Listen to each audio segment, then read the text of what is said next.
Outre la similarité au niveau des cycles, l'année 2023 est très similaire à 2019 de par les opportunités qui s'y présentent. Depuis début 2023, que d'opportunités. Airdrop, ICO, on enchaîne hype sur hype avec les Layer 2, notamment ceux en ZK Rollups, les tokens chinois, les Ordinals, donc les NFT sur Bitcoin, plus récemment les mêmes coins qui sont de retour, ou encore tout ce qui est un peu plus concret comme les RWT et tout ce qui est lié avec la Digital Identity. En trading, une très bonne volatilité sur le marché, et puis même en spot finalement, c'était bénéf. Donc pour l'instant, 2023, c'est un sans faute. Mais voilà, si on sait que 2023 ressemble à 2019, rien ne nous affirme que 2024 et 2025 ressembleront à 2020 et 2021. Autrement dit, rien n'assure un prochain bull market. Donc désolé pour mes amis qui n'investissent qu'en spot, mais investir aujourd'hui et attendre que ça monte, même si ça paraît safe, c'est en réalité beaucoup plus risqué. Parce que tu bases ta fortune à venir sur un futur incertain. Alors qu'on soit bien d'accord, je fais partie des gens qui pensent qu'il y aura un bull market dans les prochaines années. Par contre, je fais pas partie de ceux qui parient uniquement sur le long, voire très long terme. Et pour moi, actuellement, la DeFi, c'est là où il y a les meilleures opportunités moyen terme. Quand je dis moyen terme, c'est que si tu es capable de t'y investir sur plusieurs mois, beaucoup d'argent peut être créé. Et donc, dans cette série de vidéos, on va se pencher sur l'une des opportunités de la DeFi, c'est les airdrops. Bon, puisqu'il n'y a pas de méthode miracle pour gagner de l'argent, vous vous doutez bien qu'il y a quelques prérequis avant d'être ce type qui gagne beaucoup d'argent grâce aux airdrops. Alors, si tu es sur cette vidéo, je suppose que tu as déjà quand même certaines bases de la DeFi, tu sais déjà globalement ce que c'est que les airdrops, mais si tu veux te lancer sérieusement dans la chasse aux airdrops, un conseil, regarde bien cette vidéo jusqu'au bout, parce que je vais te parler de toutes les bases que tu dois bien avoir en tête. Juste avant de commencer, je te laisse faire un tour sur ma chaîne Twitch et aller follow, je vais commencer les lives très prochainement. Si t'es pas abonné à ma chaîne YouTube, je te laisse faire de même, et sinon, c'est parti, on peut commencer.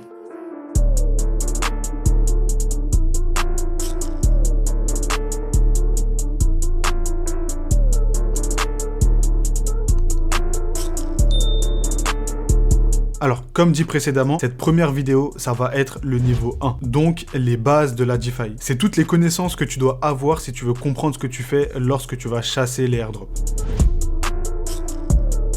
La DeFi, ou Decentralized Finance, donc la finance décentralisée en français, est un terme qui regroupe toutes les utilisations que l'on peut avoir de la blockchain, ayant pour but de ressembler de près ou de loin à la finance traditionnelle. Le but est donc de recréer l'univers de la finance tout en supprimant les tiers de confiance. Et donc la finance décentralisée dans sa définition la plus simple est née avec Bitcoin le 3 janvier 2009, avec le protocole de type pair à pair du réseau Bitcoin permettant à deux personnes de s'envoyer directement de la valeur monétaire, à savoir du Bitcoin. Par finance, on entend tous les outils financiers traditionnels et classiques tels que l'achat, la vente de devises, le transfert d'argent, les prêts, les crédits, le trading, les paris ou encore les assurances. Et décentralisé renvoie directement au fonctionnement de la blockchain, c'est-à-dire l'utilisation d'un système gouverné par sa communauté. La blockchain étant une technologie de transfert et de stockage de données qui se diffère justement parce qu'elle n'a pas d'organe de contrôle central. Elle est contrôlée par ses utilisateurs.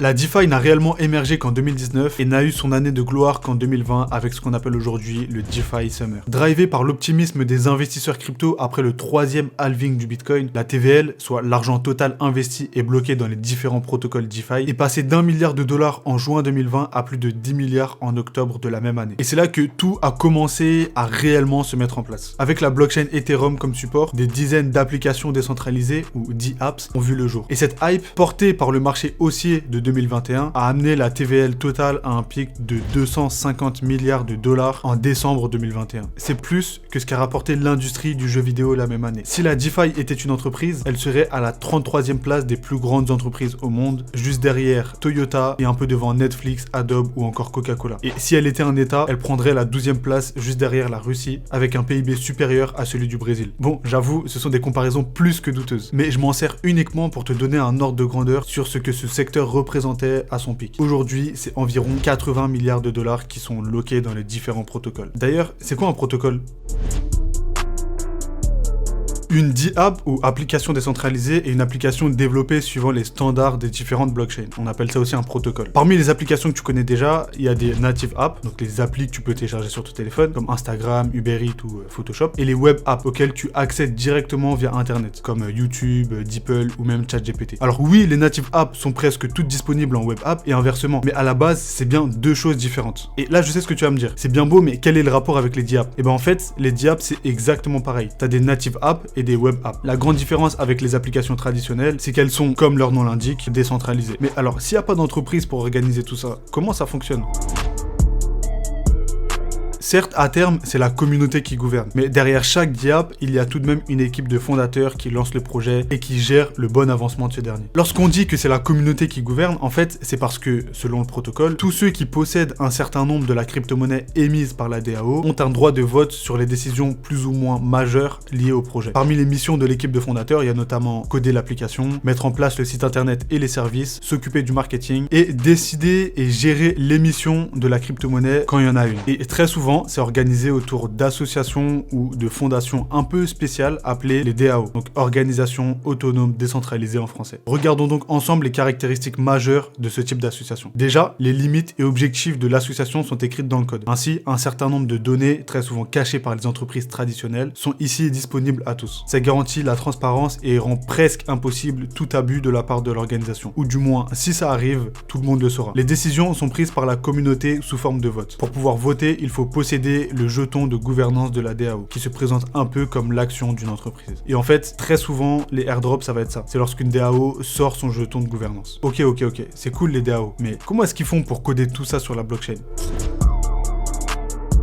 Un smart contract ou contrat intelligent est simplement un contrat numérique qui s'exécute tout seul sur la blockchain. Donc évidemment, on choisit les termes de ce contrat au préalable, mais ensuite, il s'exécutera automatiquement. Et ce contrat, il permet de réaliser plein de choses comme des transactions ou le stockage de fonds par exemple. Ok. Et en parlant de transactions et de stockage de fonds, comment est-ce que ça marche sur la blockchain ?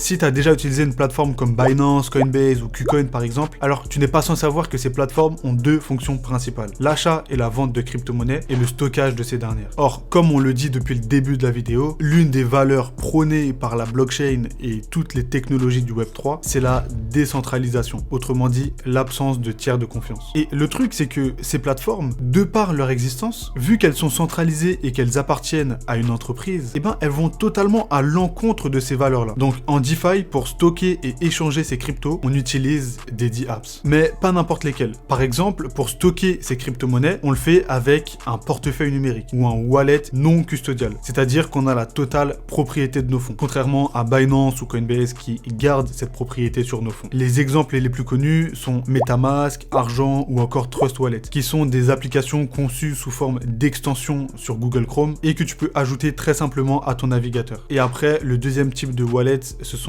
des portefeuilles physiques comme Ledger ou Trezor qui fonctionnent eux plus souvent avec une application à télécharger. L'échange de crypto-monnaies quant à lui se fait via des DEX, donc des Decentralized Exchange, donc des échangeurs décentralisés en français. Ça fonctionne très simplement, tu connectes ton wallet, tu sélectionnes des cryptos que tu veux acheter, tu valides la transaction et t'as plus qu'à attendre que l'échange se termine. Bon, là on a fait le tour des choses basiques que tu dois connaître en DeFi. Et si t'es nouveau dans ce domaine-là, je te conseille de reprendre chaque partie et de creuser un petit peu plus tes recherches. Par exemple, sur les portefeuilles, faire tes recherches sur MetaMask, te créer un compte, regarder des tutos, etc.